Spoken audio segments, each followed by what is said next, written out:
자, 혈당을 완만하게 올리는 아침 식사법 말씀드릴게요. 첫 번째,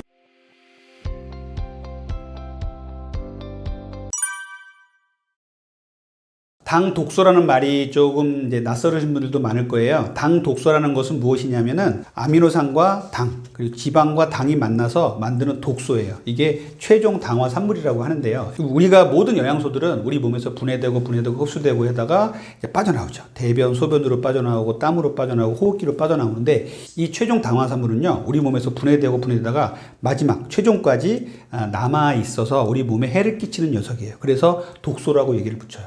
그래서 이게 미세하게 우리 몸에 가서 다 달라붙어요. DNA에 가서 달라붙고 여기저기 콜라겐 세포에 가서 달라붙습니다. 그래서 우리 몸의 기능을 떨어뜨려요. 이게 현대인에게 가장 무서운 독소라고 제가 말씀드린 이유는 뭐냐면요, 현대의 식생활에서 당 독소가 너무나 많은 음식들을 많이 먹고 있어요. 당 독소가 많은 음식 얘기해 볼게요. 여러분들 좀 미처 잘 몰랐을 거예요. 탕후루, 당독소 덩어리입니다. 달고나 당독소 덩어리예요. 그리고 직화구이 있죠. 캠핑 가서 아주 노릇노릇하게 구워 먹는 고기들, 굽고 튀기고 이런 고기들에서 엄청나게 많은 당독소가 나와요. 이렇게 우리들은 당독소에 둘러싸여서 살고 있어요. 심지어는 마이야르 반응이라고 해서 일부러 요리할 때 만들어요. 근데 이게 당독소를 만드는 반응이거든요. 음식을 만들면 풍미가 높아져요. 맛있어집니다. 그래서 자꾸 마이야르 반응을 만드는데 이게 당독소를 일으키는 반응이에요. 그래서 현대인들이 너무나 많이 먹고 있어요. 잘 모르고 먹고 있단 말이에요. 그러다 보니까 당독소를 점점점 몸에 쌓고 있는 거예요. 그러면 이렇게 쌓이게 되면 어떻게 되냐? 우리 몸에 여기저기 가서 달라붙는다고 말씀드렸잖아요. 그러면 결국은 우리 몸의 배설기관부터 신장, 그리고 간 이런 데가 달라붙어요. 그러면은 신장의 기능에 문제를 일으키고요. 간에 가서는요, 지방간이라든지 간 경화까지 일으킬 수 있고요. 뇌에 달라붙으면요, 치매라든지 파킨슨병 같은 뇌의 질환을 일으킬 수 있습니다. 눈에 달라붙으면요, 백내장, 녹내장도 일으킬 수 있고요. 당뇨라든지 인슐린 저항성, 비만도 일으킬 수 있어요. 제가 당독소에 대해서 집중하는 부분은요, 다이어트를 방해하는 가장 큰 독소예요. 그리고 비만으로 이르게 하는 가장 큰 독소입니다. 그래서 이렇게 당 독소는요, 우리 현대인들의 건강을 위협하고 비만으로 가게 만드는 지름길에 있는 게 바로 당 독소고요. 이 당 독소가 결국 노화와 비만, 각종 질환의 원인이라고 항상 저는 말씀을 드립니다. 당 독소를 해독하는 다이어트 중에 제가 제일 추천드리는 건요, 직화에 구운 게 제일 안 좋아요. 물 없이 뜨거운 고온을 가하면서 굽는 거. 어떤 게 있을까요? 자, 직화로 굽는 거겠죠. 캠핑 가서 먹는 거, 고기 굽는 거요. 두 번째는요, 오븐이나 에어프라이어 같은 데 굽는 거요.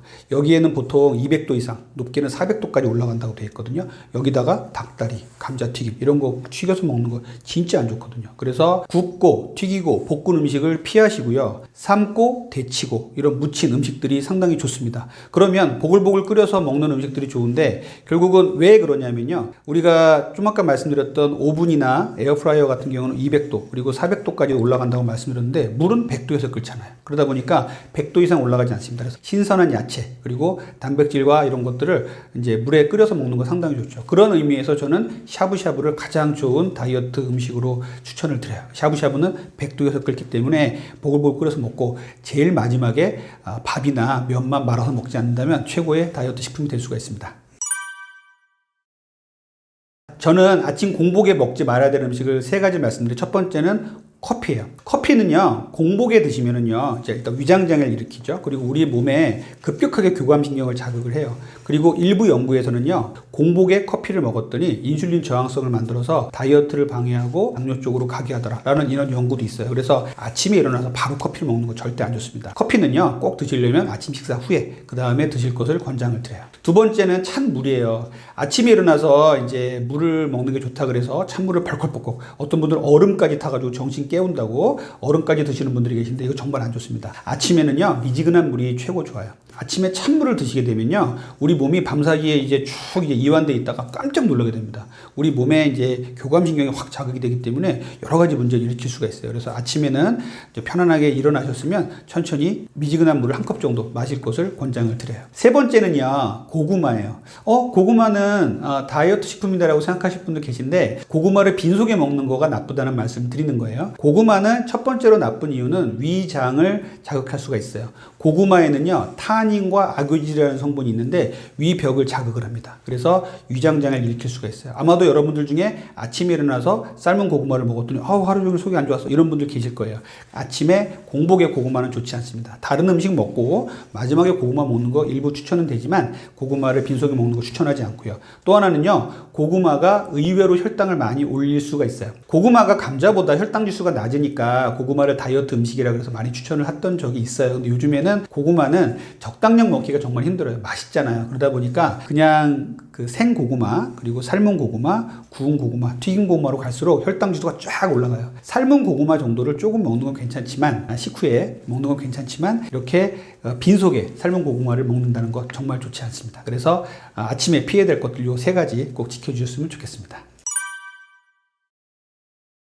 자, 다이어트에 좋은 최고의 아침 식사를 이제 대략적으로 말씀드리자면 혈당 스파이크를 만들지 않는 다이어트 음식을 드셔야 돼요. 그렇다면 결국은 정제된 탄수화물이 아닌 음식을 드셔야겠죠. 그리고 이런 탄수화물 중에서는 통곡류라든지 저항성 전분을 드셔야 됩니다. 그리고 두 번째는 단백질을 많이 좀 드셔야 돼요. 탄수화물 대신에 단백질로 양을 채운다라고 생각하시면 좋아요. 콩이라든지 닭가슴살, 계란 이런 거 상당히 좋은 거고요. 그래서 이렇게 정제된 탄수화물을 먹지 않아서 혈당 스파이크를 일으키지 않아야 좋은 아침 식사가 될 수가 있습니다. 자, 혈당을 완만하게 올리는 아침 식사법 말씀드릴게요. 첫 번째, 일어나서요, 미지근한 물을 드세요. 그러면 우리 몸에 대사가 천천히 깨어나게 돼서 교감신경이 놀라지 않습니다. 두 번째는요, 고형식을 드시라는 말씀을 드려요. 고형식 그러면 이거 뭐지? 어려운 말인데 이렇게 생각할 수 있는데 유동식의 반대말이라고 생각하시면 돼요. 유동식은 후루룩 먹어서 목 넘김이 쉬운 음식이고요. 고형식은 꼭꼭 씹어서 먹는 음식이에요. 왜 그러냐면 대부분의 유동식은요, 빨리 후루룩 먹으면요, 빨리 흡수가 돼요. 그럼 혈당도 그만큼 빨리 올라가겠죠?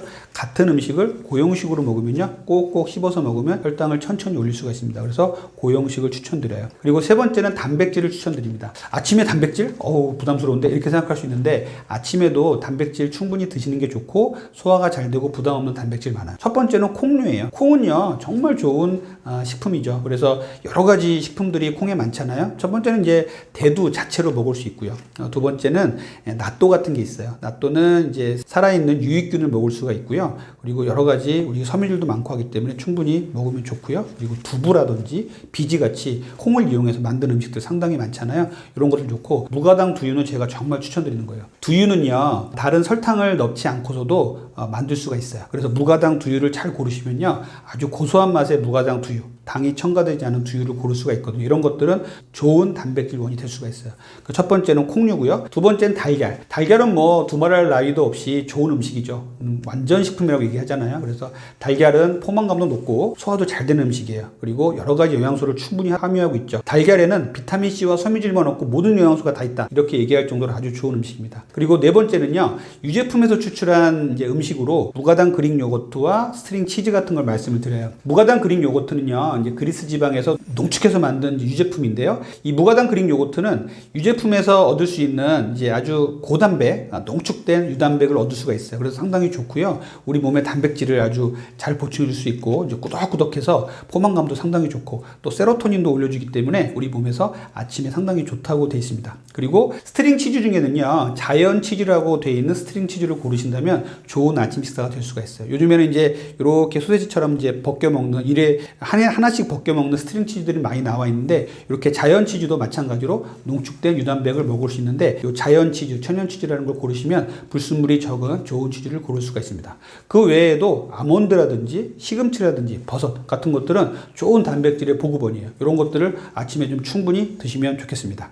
그리고 네 번째로 말씀드릴 거는 건강한 탄수화물을 먹자는 거예요. 계속 말씀드리지만 정제된 탄수화물 말고 건강한 탄수화물은요, 통곡류 그리고 저항성 전분을 말씀드려요. 그래서 통곡류라는 거는 결국은 흰 빵 대신에 잡곡빵, 호밀빵 같은 이제 검고 묵직한 빵들, 그리고 흰 쌀밥 대신에 현미밥이라든지 보리밥 같은, 그리고 오트밀 같은 것들은 좋은 통곡류가 되겠죠.